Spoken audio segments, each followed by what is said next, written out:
Bonjour à tous, on se retrouve aujourd'hui dans cette nouvelle vidéo qui fera suite à la vidéo comment adapter tous les jeux que je vous avais donc présenté il y a peu et dans laquelle je vous montrais exclusivement comment adapter vos jeux grâce aux jeux du commerce.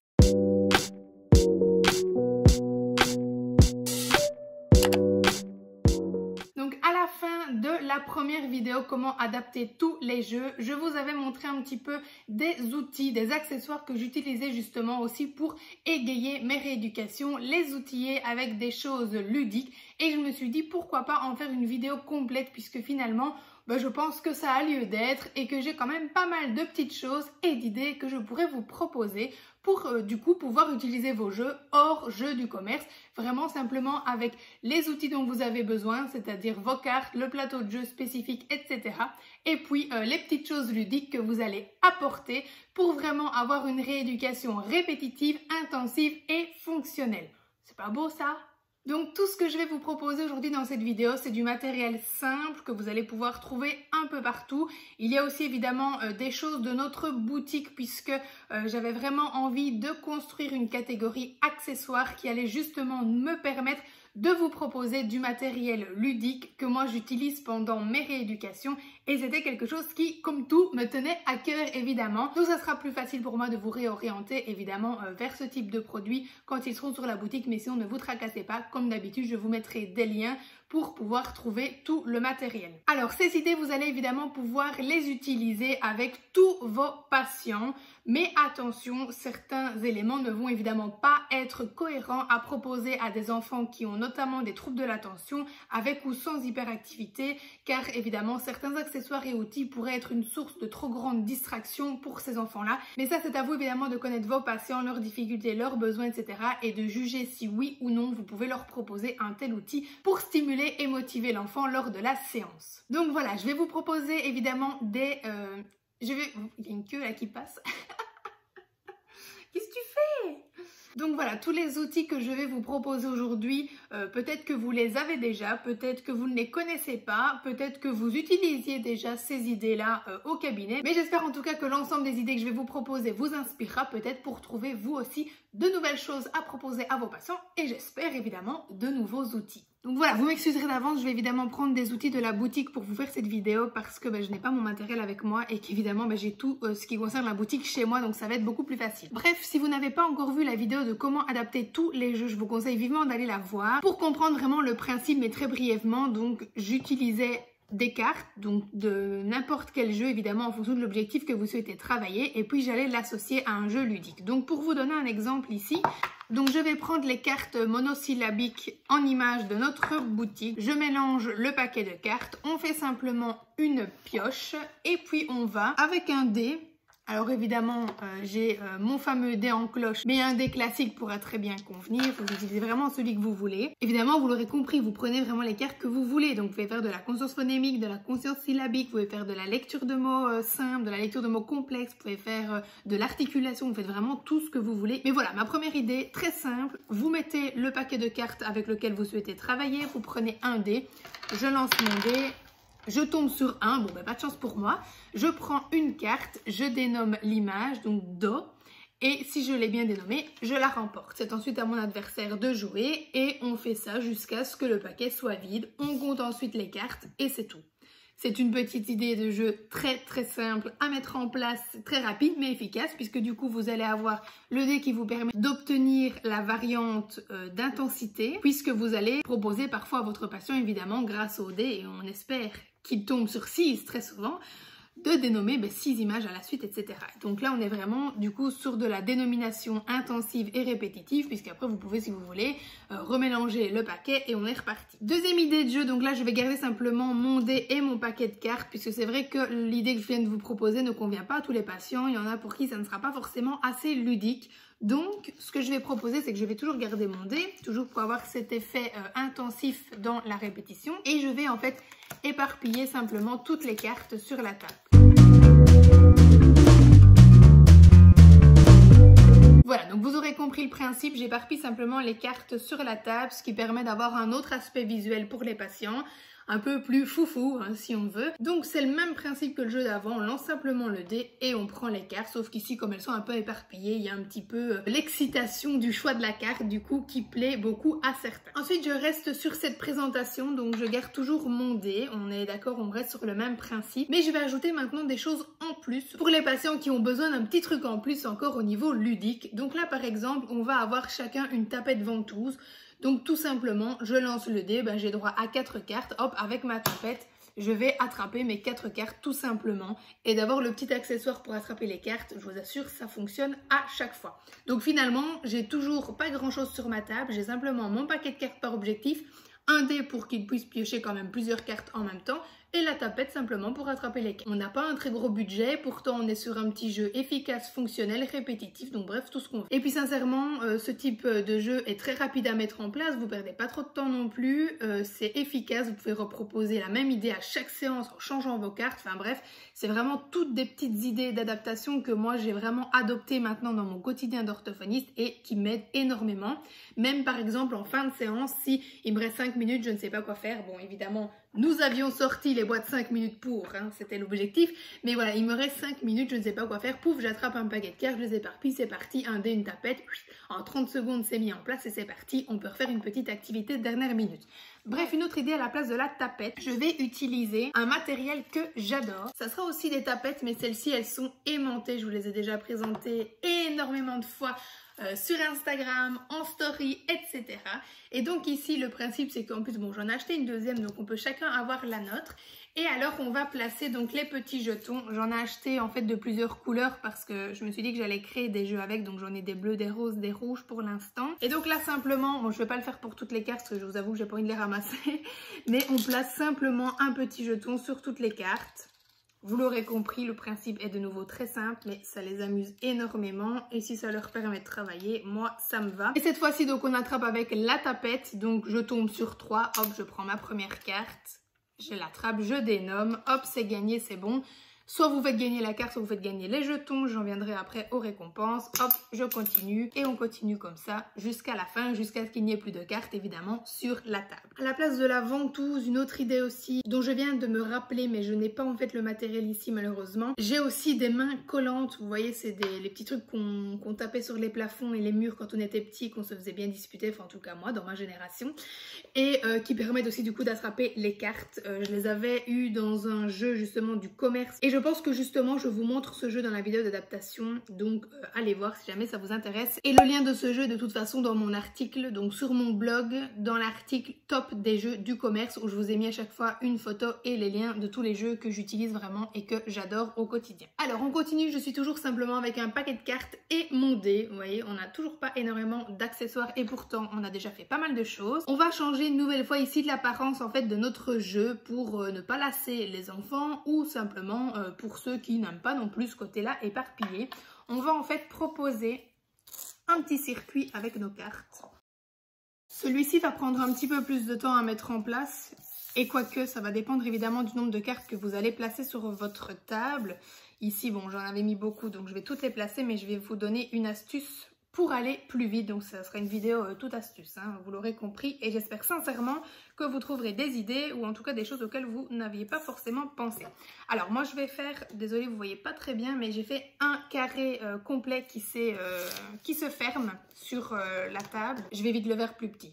Me revoilà, donc j'ai été super vite, hein. Je vous ai refait un plus petit parcours, je pense que ça va être plus simple pour vous de comprendre. Donc je vous disais, j'ai toujours mes cartes, je les ai juste disposées d'une autre manière pour avoir un autre visuel et du coup un autre jeu, et j'ai mon dé. Ici évidemment on va ajouter des petits pions, donc soit vous prenez des pions simplement de base, voilà, très classique, ou alors vous pouvez prendre des personnages bien évidemment, ça c'est à vous de voir. Ceux qui me suivent depuis longtemps maintenant, vous savez que j'ai un gros pot rose évidemment, parce que j'adore le rose, rempli de petits personnages en tout genre que j'ai trouvé dans des œufs Kinder, et donc voilà, comme ça vous pouvez vraiment faire choisir le petit personnage à vos patients, ça lui apportera un petit plus de motivation. Bref, le jeu est très simple. Ici, on fait le circuit. Évidemment, le patient construit le circuit qu'il veut. Vous pouvez faire un rond, vous pouvez faire un carré. Mais moi, je préfère pour celui-ci, en fait, et justement, par rapport à ma petite astuce pour gagner du temps quand vous préparez votre circuit, je le fais toujours fermer parce qu'en fait du coup comme ça voilà, j'ai un certain nombre de cartes sur la table, j'ai le reste de mon paquet qui est là et voilà, je vais choisir moi de commencer sur cette carte là. Mon patient se place ici, hop, je lance mon dé, je vais faire 4. Alors soit deux possibilités, vous avancez 1, 2, 3, 4, vous prenez cette carte là, vous la dénommez, si c'est correct vous la gagnez et vous la remplacez par une nouvelle carte. C'est pour ça que je vous dis que vous pouvez très bien faire un petit circuit pour gagner du temps lors de la présentation et de la mise en place de votre jeu sans pour autant avoir moins d'items à dénommer pour l'exemple ici. Ou alors, donc vous jetez ici, je fais 4, je vais prendre les 4 prochaines cartes pour vraiment ajouter plus d'intensité et de répétition lors de l'exercice. Vous allez tourner comme ça sur le plateau, ramasser les cartes, vous en ajoutez des nouvelles jusqu'à ce qu'il n'y ait plus de cartes dans le plateau et donc le circuit va vraiment se réduire jusqu'à ce qu'il n'y ait plus de cartes du tout. Vous comptez celui qui aura remporté le plus de cartes et il aura remporté la partie. Je continue toujours ici avec mon circuit et c'est aussi quelque chose que vous allez pouvoir ajouter avec les cartes éparpillées ou simplement avec le petit tas de cartes du début. J'aurais dû vous le présenter avant mais c'est pas grave. Vous allez aussi pouvoir ajouter une contrainte de temps où par exemple le patient aura 1 minute pour par exemple dénommer les 6 cartes que le dé lui a indiquées. Et évidemment, il faudra donc correctement dénommer, faire attention au temps et essayer de gagner le plus de cartes possible sur le temps qui lui est donné. Dans la même idée, vous pouvez aussi ramasser les cartes avec les tapettes. Vous pouvez aussi ramasser les cartes avec les mains collantes ou vous pouvez aussi, si vous voulez, ajouter les petits jetons aimantés et le faire avec les tapettes aimantées. Je ramasse toutes mes cartes et je vous montre une nouvelle idée par rapport justement à la présentation une nouvelle fois visuelle qui plaît énormément. Et une nouvelle fois, vous n'avez besoin que de cartes, d'un dé et on va ajouter cette fois-ci un sachet. Donc simplement, je mélange mes cartes et je les glisse dans mon sachet. Voilà, tout simplement. Ce qui donne un petit peu un mystère, j'ai envie de dire, à la rééducation. Simplement, voilà, le patient lance son dé et il va aller piocher autant de cartes que le dé lui indique. À la fin de la partie, on compte celui qui en aura remporté le plus, évidemment. J'utilise énormément, moi, le sachet avec des petits. En fait, ça apporte vraiment un aspect ludique sans forcément se prendre la tête sur la réalisation du jeu en lui-même. Vous mettez vraiment votre objectif dans le sachet, on a le dé et puis c'est parti. Donc, notamment, j'utilise, moi, toutes mes petites marionnettes à doigts que je vous ai déjà présentées énormément de fois aussi. Je les mets dans le sachet et elles me permettent notamment de travailler au niveau de la conscience phonémique, de la conscience syllabique. Donc simplement, hop, on prend 3 nounours et puis on va compter les syllabes. On va essayer de retrouver si on entend tel ou tel son, etc. Évidemment, en fonction du son cible que je travaillerai à ce moment-là. Je l'utilise également notamment pour travailler le 1-1, etc. Et donc dedans, je vais vraiment mettre les nounours, les aliments, les dinettes, enfin bref, tout ce que j'ai sous la main qui me permet de travailler un certain vocabulaire avec mes patients par rapport à un objectif, comme je l'avais notamment fait avec les aliments pour travailler 1-1 avec l'un de mes petits patients. Je reviens une nouvelle fois avec mon paquet de cartes et cette fois-ci je ne vais utiliser que les cartes et le sablier. Alors à vous évidemment de déterminer le temps que vous souhaitez. Ça c'est notamment quelque chose que j'utilise plus avec des plus grands, notamment des adolescents et surtout en articulation. Donc il va avoir par exemple 1 minute pour prendre le plus de cartes et articuler correctement chaque carte, donc dénommer vraiment chaque image ou lire chaque mot, etc.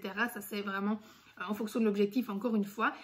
Et à la fin du sablier, c'est à mon tour et ainsi de suite jusqu'à ce que le paquet soit vide et on compte qui aura remporté le plus de cartes. C'est toujours le même principe.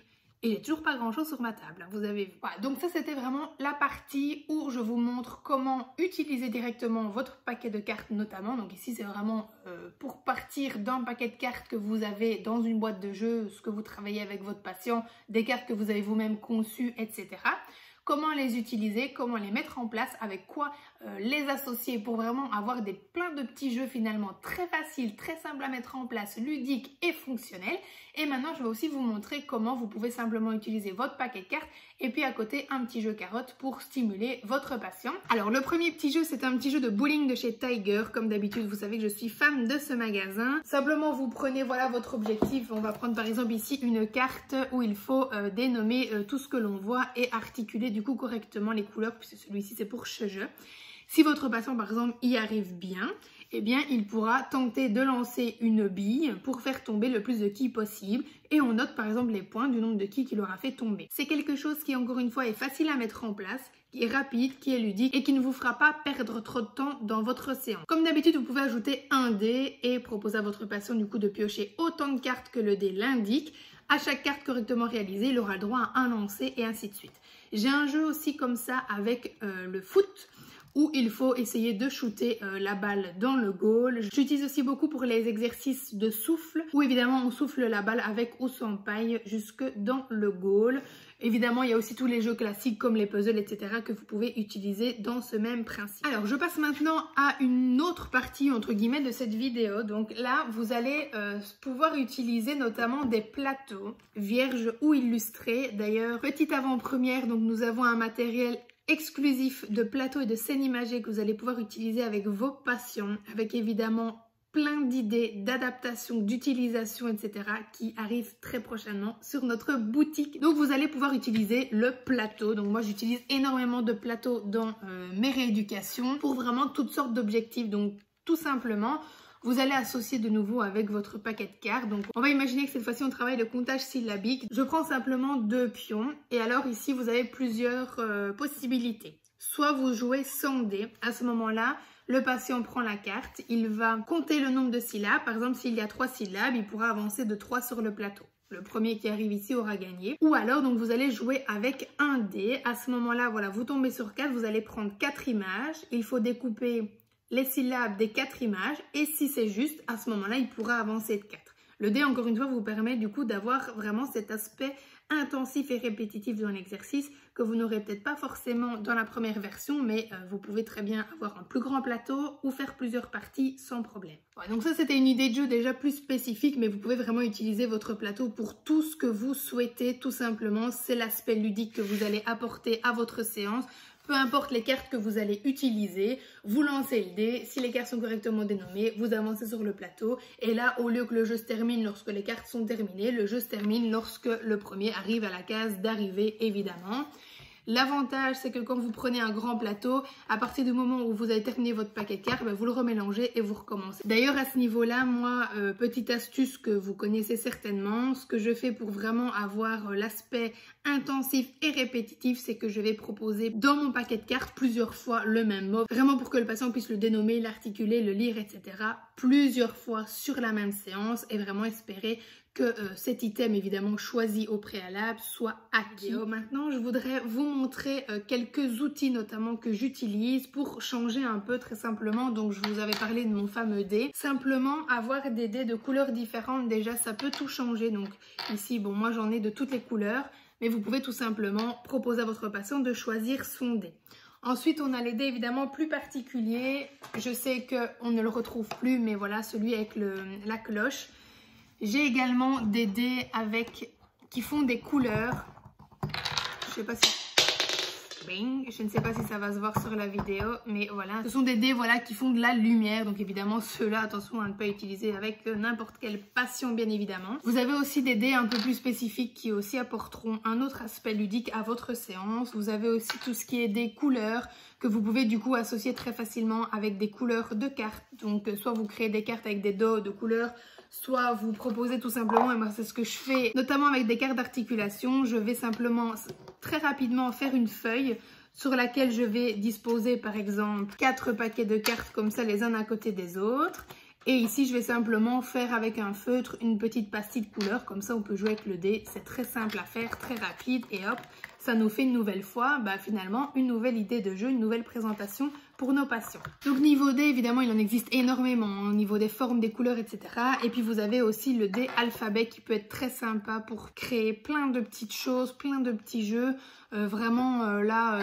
Il n'y a pas spécialement besoin d'avoir beaucoup d'imagination, mais moi notamment j'utilise beaucoup avec les adultes. Vous savez, rien qu'avec un dé, alphabet et un sablier, on peut déjà faire beaucoup de choses. Vous ajoutez, allez, du coup je vous donne quelques idées. Allez, j'ai fini avec ma présentation des dés, je les range, je vous donne quelques idées avec ça. J'ai mon dé alphabet, on lance chacun notre tour le dé et on doit trouver un mot qui commence par cette lettre, par exemple, ou un mot qui contient, ou un mot qui termine. Ensuite, mon dé alphabet, j'ajoute mon sablier.